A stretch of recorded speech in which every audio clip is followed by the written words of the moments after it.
ഇനി നമുക്ക് പഠിക്കാനുള്ളത് components of image processing system എന്നാണ് സംഭവമാണ്. അപ്പോൾ ഇതിൽ നോക്കുകയാണെങ്കിൽ ഫസ്റ്റ് വരുന്നത് ഇമേജ് സെൻസേഴ്സ് ആണ്. അതിലായിരിക്കും പ്രോബ്ലം ഡൊമൈൻ ഉണ്ടായിരിക്കുക. പിന്നെ സ്പെഷ്യലൈസ്ഡ് ആയിട്ടുള്ള ഇമേജ് പ്രോസസ്സിംഗ് ഹാർഡ്വെയർസ്, പിന്നെ ഇമേജ് പ്രോസസ്സിംഗ് സോഫ്റ്റ്വെയർ, പിന്നെ hard copy, computer, mass storage, image display. അപ്പോൾ ഇതിൽ മെയിനായിട്ട് കമ്പ്യൂട്ടറാണ് വരുന്നത്. കമ്പ്യൂട്ടർ, പിന്നെ ഇവിടെ ഒരു നെറ്റ്വർക്ക് എന്ന് പറഞ്ഞ സംഭവമുണ്ട്. അപ്പോൾ കമ്പ്യൂട്ടർ നെറ്റ്വർക്കായിട്ട് ഒരു ലിങ്ക് ഉണ്ട്. ഓക്കെ, ഇത്രയാണ് ഇമേജ് പ്രോസസ്സിംഗ് സിസ്റ്റത്തിലെ കമ്പോണൻസ് എന്ന് പറയുന്നത്. അപ്പോൾ ഇതിൽ നമുക്ക് ഓരോ കാര്യങ്ങളും എന്താണെന്ന് ജസ്റ്റ് നോക്കാം. ആദ്യം നമ്മൾ പറഞ്ഞത് ഇമേജ് സെൻസേഴ്സ് ആണ് അല്ലേ. അപ്പോൾ നമ്മൾ പറഞ്ഞു ഒരു ഡിജിറ്റൽ ഇമേജ് നമുക്ക് കിട്ടണമെങ്കിൽ നമുക്ക് 2 എലമെൻറ്റ്സ് മെയിനായിട്ട് വേണം. ഒന്നെന്ന് പറയുന്നത് physical device that is sensitive to energy radiated by the object. Second one എന്ന് പറയുന്നത് ഒരു സ്പെഷ്യലൈസ്ഡ് ആയിട്ടുള്ള ഇമേജ് പ്രോസസ്സിംഗ് ഹാർഡ്വെയർ. അപ്പോൾ അങ്ങനെ 2 എലമെൻറ്റ്സ് ആണ് ഒരു ഡിജിറ്റൽ ഇമേജ് അക്വയർ ചെയ്യാൻ വേണ്ടിയിട്ട് നമുക്ക് വേണ്ട കാര്യങ്ങൾ എന്ന് പറയുന്നത്. എന്തൊക്കെയാണ്? ഒന്ന് ഫിസിക്കൽ ഡിവൈസും പിന്നെ ഒന്ന് സ്പെഷ്യലൈസ്ഡ് ആയിട്ടുള്ള ഇമേജ് പ്രോസസ്സിംഗ് ഹാർഡ്വെയറും. ഇനി അടുത്തത് സ്പെഷ്യലൈസ്ഡ് ആയിട്ടുള്ള ഇമേജ് പ്രോസസ്സിംഗ് ഹാർഡ്വെയർ ആണ്. അപ്പോൾ അതിൽ നോക്കുകയാണെങ്കിൽ ഒരു ഡിജിറ്റൈസർ ഉണ്ടായിരിക്കും, അതുപോലെ തന്നെ ഒരു ഹാർഡ്വെയർ അതുണ്ടായിരിക്കും. എന്തിനാണ്? ഈ അർത്തമാറ്റിക് അതുപോലെ ലോജിക് ഓപ്പറേഷൻസ് ഒക്കെ നടത്താൻ വേണ്ടിയിട്ടുള്ള ഒരു ഹാർഡ്വെയറും. അപ്പോൾ ഈ ഇമേജ് പ്രോസസ്സിംഗ് ഹാർഡ്വെയറിൽ എന്തൊക്കെ ഉണ്ടായിരിക്കും? ഒരു ഡിജിറ്റൈസർ ഉണ്ടായിരിക്കും, പിന്നെ ഈ പറഞ്ഞ ഓപ്പറേഷൻസ് നടത്താനുള്ള ഒരു ഹാർഡ്വെയർ ഉണ്ടായിരിക്കും. ഓക്കെ, അടുത്തെന്ന് പറയുന്നത് കമ്പ്യൂട്ടറാണ്. കമ്പ്യൂട്ടർ എന്ന് പറയുന്നത് നമ്മൾ ജനറൽ പർപ്പസ് യൂസ് ചെയ്യുന്ന കമ്പ്യൂട്ടർ തന്നെയാണ്. അത് എങ്ങനെയാണെന്ന് അതിൻ്റെ റേഞ്ച് എന്ന് പറയുന്നത് PC മുതൽ അതുപോലെ സൂപ്പർ കമ്പ്യൂട്ടർ വരെ ആയിരിക്കും. അതായത് ഏത് ആപ്ലിക്കേഷൻ നമ്മൾ യൂസ് ചെയ്യുന്നത് ആ യൂസിനനുസരിച്ചിട്ട് PC മുതൽ സൂപ്പർ കമ്പ്യൂട്ടർ വരെ വേരി ചെയ്യും. ഓക്കെ, ഇനി അതായത് സ്പെഷ്യലി ഡിസൈൻഡ് ആയിട്ടുള്ള കമ്പ്യൂട്ടേഴ്സ് ഉണ്ട്. അതായത് ഇപ്പോൾ ഏതെങ്കിലും ടൈപ്പ് ഓഫ് ആപ്ലിക്കേഷൻസിൽ നമ്മൾ ചിലപ്പോൾ അത് യൂസ് ചെയ്യണമെങ്കിൽ ചിലപ്പോൾ സ്പെഷ്യലൈസ്ഡ് ആയിട്ടുള്ള കമ്പ്യൂട്ടർ സിസ്റ്റംസ് യൂസ് ചെയ്യേണ്ടി വരും. അപ്പോൾ അങ്ങനെ വേണ്ടിയിട്ട് അങ്ങനെയും ഡിസൈൻഡ് ആയിട്ടുള്ള കമ്പ്യൂട്ടേഴ്സ് നമുക്ക് അവൈലബിൾ ആണ്. ഓക്കെ, ഇനി അടുത്തെന്ന് പറയുന്നത് സോഫ്റ്റ്വെയർ ആണ്. സോഫ്റ്റ്വെയർ എന്ന് പറയുമ്പോൾ അതിലെന്താണെന്ന് വെച്ചാൽ സ്പെഷ്യലൈസ്ഡ് ആയിട്ടുള്ള മൊഡ്യൂൾസ് ആയിട്ടാണ് ഉണ്ടാവുക. ആ മൊഡ്യൂൾസ് എന്ന് പറയുന്നത് ഓരോ മൊഡ്യൂൾസും ഓരോ ടാസ്ക് ചെയ്യാനായിട്ട് കേപ്പബിൾ ആയിരിക്കും. ഇനി ചില സോഫ്റ്റ്വെയർസ് എങ്ങനെയാണെന്ന് വെച്ചാൽ ഈ ഉണ്ടാക്കിയ മൊഡ്യൂൾസ് എല്ലാം ഇൻറ്റിഗ്രേറ്റ് ചെയ്യാൻ വേണ്ടിയിട്ടുള്ള സംഭവമാണ്. ചില സോഫ്റ്റ്വെയർസും അങ്ങനെ ആയിരിക്കും. ഓക്കെ, അടുത്തെന്ന് പറയുന്നത് മാസ് സ്റ്റോറേജ് ആണ്. മാസ് സ്റ്റോറേജ് നമുക്ക് മെയിനായിട്ട് 3 ടൈപ്പുള്ളത്. ഒന്നാമത്തെ ടൈപ്പ് എന്ന് പറയുന്നത് ഷോർട്ട് ടേം സ്റ്റോറേജ് ആണ്. ഷോർട്ട് ടേം സ്റ്റോറേജ് എന്ന് പറയുന്നത് നമ്മളിപ്പോൾ പ്രോസസ്സിങ് ചെയ്യുമ്പോൾ നമ്മൾ യൂസ് ചെയ്യുന്ന സ്റ്റോറേജാണ് എന്തെന്ന് പറയുന്നത് ഷോർട്ട് ടേം സ്റ്റോറേജ് എന്ന് പറയുന്നത്. അടുത്ത ഓൺലൈൻ സ്റ്റോറേജ് എന്ന് പറയുമ്പോൾ നമുക്ക് ഫാസ്റ്റായിട്ട് റിട്രീവ് ചെയ്യാൻ വേണ്ടിയിട്ട് യൂസ് ചെയ്യുന്ന സ്റ്റോറേജാണ് ഓൺലൈൻ സ്റ്റോറേജ്. അടുത്തെന്ന് പറയുന്നത് ആർച്ചീവൽ സ്റ്റോറേജ്, അതായത് ഇപ്പോൾ മാഗ്നറ്റിക് ആയിട്ടുള്ള ടേപ്സ് അതുപോലെ ഡിസ്ക് അതിനൊക്കെ എക്സാമ്പിളാണ് ആർച്ചീവൽ സ്റ്റോറേജ് എന്ന് പറയുന്നത്. ഇനി അടുത്തെന്ന് പറയുന്നത് ഇമേജ് ഡിസ്പ്ലേ ആണ്. ഇമേജ് ഡിസ്പ്ലേ എന്ന് പറയുന്നത് നമ്മളിപ്പോഴത്തെ കളർ TV മോണിറ്റേഴ്സിനെയാണ് റെപ്രസെൻറ്റ് ചെയ്യുന്നത്. അതെങ്ങനെയാണ്? They are driven by the outputs of the image and graphics displays cards that are integral part of computer system.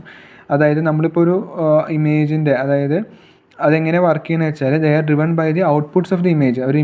ഒരു ഇമേജ് നമ്മൾ കൊടുക്കുകയാണെങ്കിൽ അതിൻ്റെ ഗ്രാഫിക് ഡിസ്പ്ലേസ്, അതായത് ഗ്രാഫിക്സ് അതുപോലെ ആ ഇമേജൊക്കെ ഡിസ്പ്ലേ ചെയ്യാൻ വേണ്ടിയിട്ട് നമ്മൾ യൂസ് ചെയ്യുന്ന ഒരു ഡിസ്പ്ലേ നെറ്റ്വർക്കാണ് എന്തെന്ന് പറയുന്നത് ഇമേജ് ഡിസ്പ്ലേ എന്ന് പറഞ്ഞാൽ എന്താ പറയുന്നത്. അതിന് എക്സാമ്പിൾ എന്ന് പറയുന്നത് കളർ TV മോണിറ്റേഴ്സ് ആണ്. ഓക്കെ, ഇനി അടുത്തെന്ന് പറയുന്നത് hard copy devices. Hard copy device എന്ന് വെച്ചാൽ നമ്മളിപ്പോൾ ഒരു ഇമേജിനെ റെക്കോർഡ് ചെയ്യാൻ യൂസ് ചെയ്യുന്ന ഡിവൈസസ് ഉണ്ടല്ലോ. അതായത് ഇപ്പോൾ നമ്മളിപ്പോൾ എന്താ പറയുക ലേസർ പ്രിൻറ്റേഴ്സ്, അതുപോലെ തന്നെ ഫിലിം ക്യാമറാസ്, അതുപോലെ ഡിജിറ്റൽ യൂണിറ്റ്സ് ആയിട്ടുള്ള ഒപ്റ്റിക്കൽ, അതുപോലെ തന്നെ CD-ROM ഡിസ്ക്, അങ്ങനെ അതുപോലെ ഒരു ഇമേജിനെ ക്യാപ്ചർ ചെയ്യാൻ പറ്റുന്ന ഡിവൈസസിനാണ് എന്ത് പറയുന്നത് ഹാർഡ് കോപ്പി ഡിവൈസസ് എന്ന് പറയുന്നത്. അടുത്തെന്ന് പറയുന്നത് നെറ്റ്വർക്കാണ്. നെറ്റ്വർക്ക് എന്ന് പറയുന്നത് നമ്മുടെ കമ്പ്യൂട്ടറിൻ്റെ ഒരു ഇൻബിൽറ്റ് ആയിട്ടുള്ളൊരു ഫംഗ്ഷനാണ്.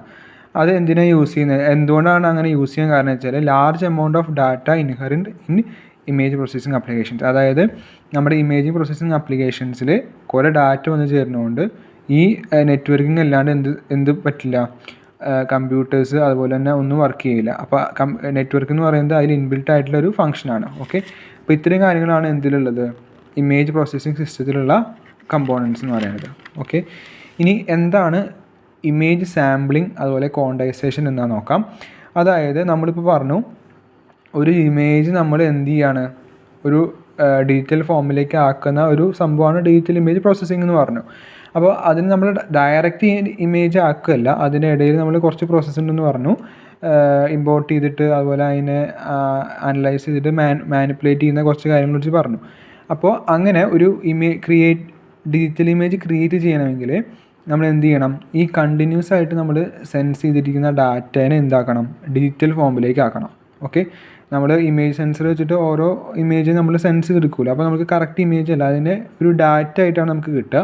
അതിനെ നമ്മൾ എന്താക്കണം, ഡിജിറ്റൽ ഫോമിലേക്ക് ആക്കണം. ആ ഒരു കണ്ടിന്യൂസ് ആയിട്ടുള്ള സെൻസ് ചെയ്ത ഡാറ്റേനെ ഡിജിറ്റൽ ഇമേജ് ആക്കുന്ന ഒരു 2 പ്രോസസ്സാണ്, ഒന്ന് സാമ്പിളിങ്ങും ഒന്ന് ക്വാണ്ടൈസേഷനും. അപ്പോൾ ഇത് നമ്മൾ ചെയ്യുമ്പോൾ 2 തരത്തിൽ നമുക്ക് എന്ത് ചെയ്യാൻ പറ്റും, ഡിജിറ്റൈസ് ചെയ്യാൻ പറ്റും. അതായത് ഒന്നുകിൽ അതിനെ അതായത് നമ്മുടെ ഇമേജിൻ്റെ ഫോം എന്ന് പറയുന്നത് f(x, y) അല്ലേ, ആ സംഭവത്തിൽ നമുക്ക് എന്ത് ചെയ്യാൻ പറ്റും, ഒന്നുകിൽ കോർഡിനേറ്റ്സ് ആയിട്ട് നമുക്ക് എന്ത് ചെയ്യാൻ പറ്റും, ഡിജിറ്റൈസ് ചെയ്യാൻ പറ്റും. കോർഡിനേറ്റ് വാല്യൂസ് ആയിട്ട് ഡിജിറ്റൈസ് ചെയ്യാൻ പറ്റും.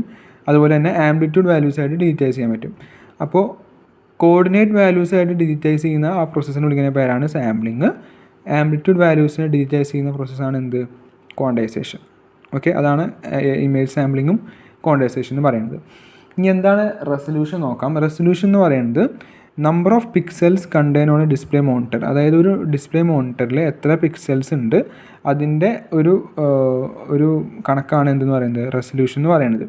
അത് എങ്ങനെയാണ്, നമ്പർ ഓഫ് പിക്സൽസ് ഒന്ന് എക്സ്പ്രസ് ചെയ്യുന്നത് ഹോറിസോണ്ടൽ ആക്സിസിലുണ്ടായിരിക്കും, അതുപോലെ പിക്സൽസ് വെർട്ടിക്കൽ ആക്സിസിലുണ്ടായിരിക്കും. ഓക്കെ, 2 ആക്സിസിലും പിക്സൽസ് ഉണ്ടായിരിക്കും.